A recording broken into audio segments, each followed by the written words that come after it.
Amanda, what have you got to say to your victim? Not a lot. Aren't you sorry? No, I never done it. How could you lock someone up for 25 years? You're a monster. You're a monster, Amanda. Say what you think. So you're saying this whole jury's got it wrong? Amanda, what have you got to say to your victim? Just it.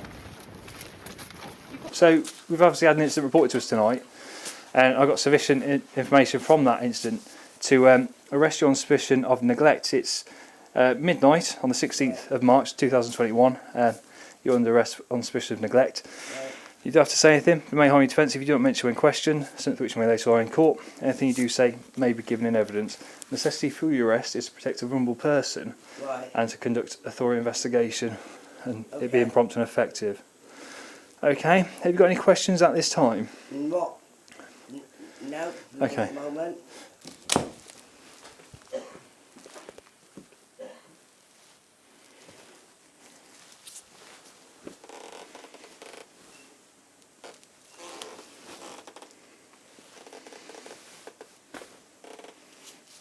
Absolutely filthy bedding.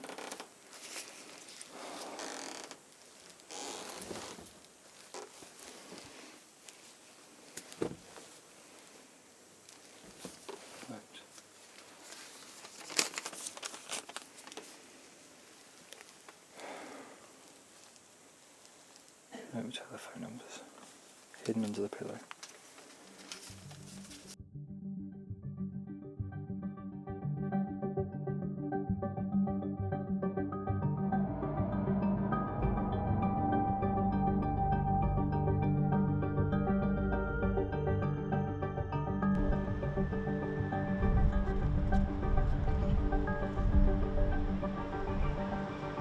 Alex, first of all, can you start by telling us how Kay was treated? Give us a sense of over the 20 years, how she was treated.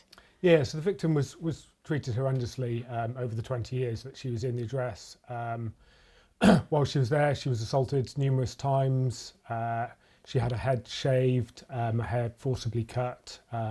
All she wanted to have was long hair, so she was constantly having her hair cut short while she's in the address.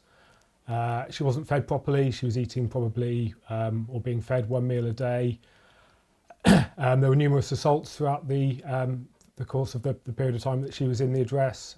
So she was pushed down the stairs, she was hit with a broom, she had washing up liquid put in her mouth.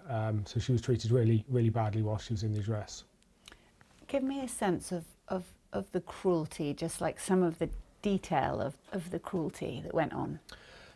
So the victim lived in extremely poor conditions, and that was for the whole time, the whole 20 years while she was in the address. She hardly left the address while she was there, probably only left the address on a handful of occasions. And she was just used to do lots of menial tasks around the house, so she'd be constantly on her hands and knees, she'd be sweeping up, she would be cleaning the address.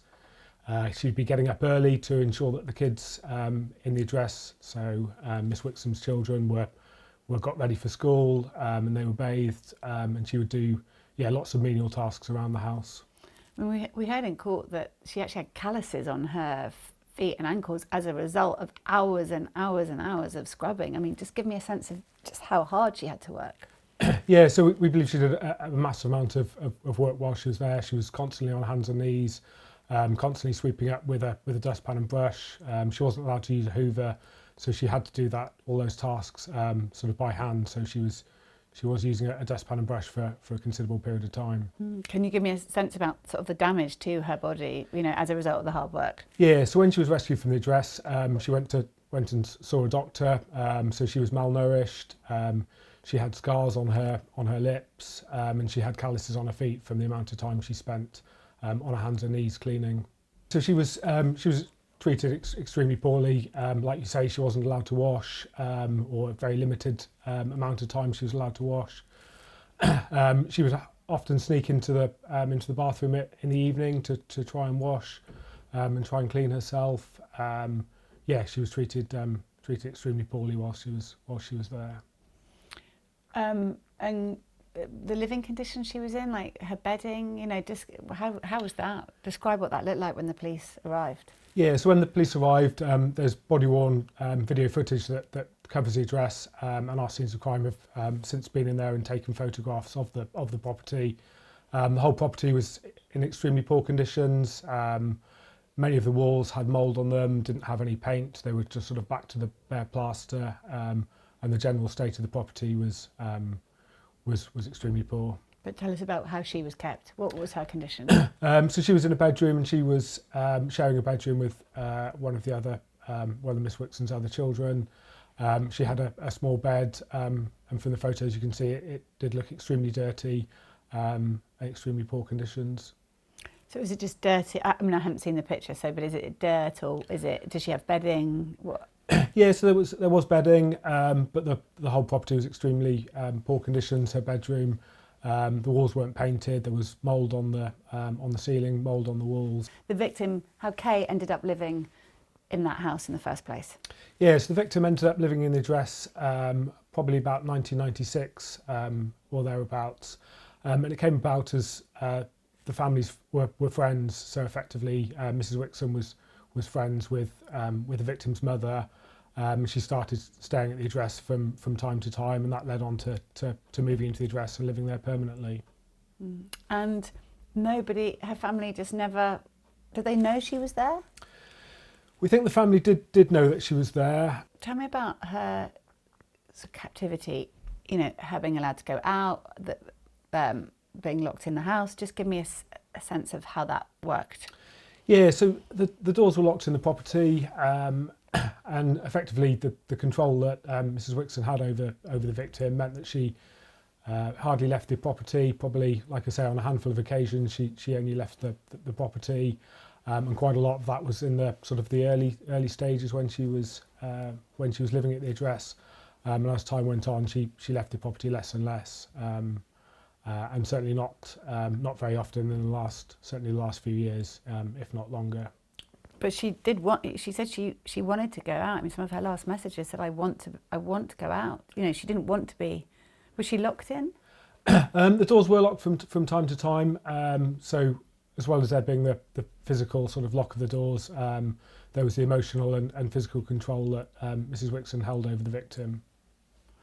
Tell me about her teeth and the lack of care in terms of going to the doctors, going to the dentist. Tell me a bit about that. Yeah, so in the 20 plus years that the victim was in the address, she didn't go to the doctors, she didn't go to the dentist. This has caused all of her teeth to fall out. And when she went to the dentist, the dentist commented on how much pain she would have been throughout that period of time. Did her teeth come out because they were knocked out through violence or just through neglect? I think a bit of both. I think she was definitely assaulted. She was hit with a broom, and she was hit in the mouth. And then the sort of lack of dental hygiene and lack of visits to the dentist meant that her teeth had fallen out. But there was a visit to the benefits so that she could claim benefits. Tell me about that.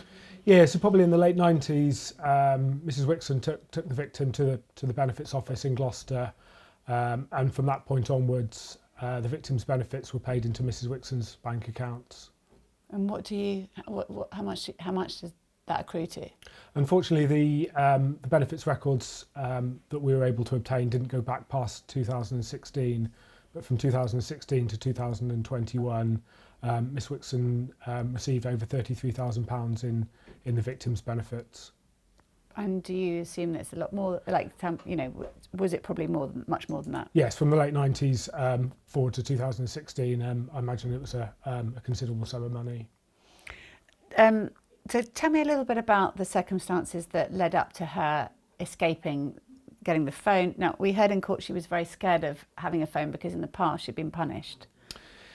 Yeah, so the victim obtained a phone from a family member previously, and when Miss Wixon found that she had that phone, she was assaulted with that mobile phone, and that phone was destroyed. The victim was able to obtain a phone from a family member, and she was able to communicate with some of Miss Wixon's elder children that have left the address, and from that they've phoned the police and made us aware of what was taking place, and then the police attended to carry out a welfare check on the victim. So before we get to what happened when the police came, some of those messages that the sort of messages she sent the family just before, before she left, describe what they are like reading those or hearing those. So a number of voice messages were obtained from the mobile phone, and they were effectively a cry from help. She was clearly in physical pain. She was complaining that she'd been assaulted, and that she was unable to leave the address, and that she wanted to leave the address. Yeah, so when the police arrived, the victim was seen by police officers on entering the address. The victim had her head held down. It was clear that she was extremely scared about what had taken place and what was going to happen. She had short hair. She looked extremely malnourished. She was in sort of scruffy, untidy clothes, and she looked particularly unkept. Did she have bruises? She did have bruises. You couldn't see those initially, but she did have bruises on her arms, which were noted by the police officers. And was the perpetrator at all surprised at being caught? You know, what was the reaction like? Just talk us through that whole. Was she resistant? Was there drama? What was that like, that moment? Mrs. Wixon was in the address, and once the officers had made their initial assessment, she was arrested a short time after that, and the victim was taken to hospital to receive some medical attention. In all your years of working in the police, have you ever come across a case like this? What was your reaction? I've not come across a case like this, and it's clear that it's had a massive impact on the victim. The victim's now doing extremely well. She's in a shared lives placement, so she's being looked after by effectively a foster mother, and she's doing really well now. She's gone back to college. She's studying maths and English. She's been on holidays abroad, and she's also playing for a local football team, which she really enjoys. So she's doing really well now. Aren't you sorry? No, I never done it. How could you lock someone up for 25 years? You're a monster. You're a monster, Amanda. Say what you think. So you're saying this whole jury's got it wrong? Amanda, what have you got to say to your victim? That's it. You've got nothing to say to her. When are you going to take responsibility, Amanda?